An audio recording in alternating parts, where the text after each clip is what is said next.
الحمد لله الواحد الأحد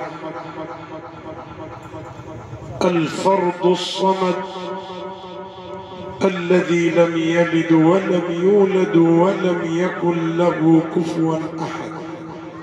نعم. وأشهد أن لا إله إلا الله وحده لا شريك له، تفرد بالبقاء وكتب على عباده الفناء، فقال تبارك وتعالى: كل من عليها فان ويبقى وجه ربك ذو الجلال والإكرام.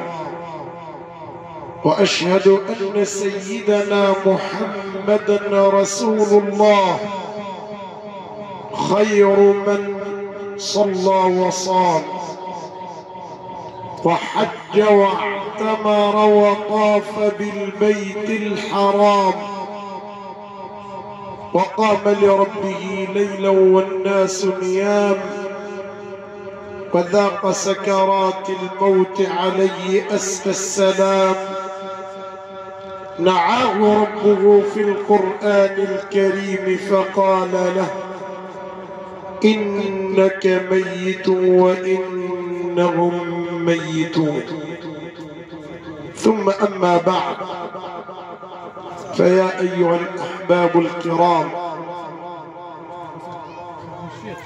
إنها سنة الحياة أن يفارق الولد والده،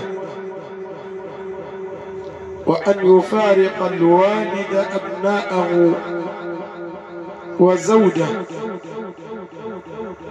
وأن تفارق أمك وأبيك وأهلك وصاحبك وأخيك،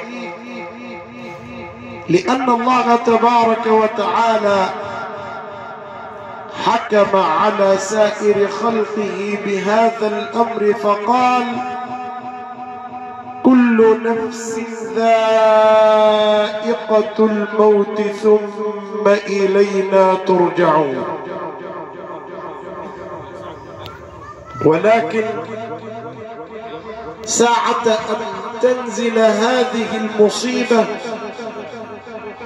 ويبتلى بها العبد منا،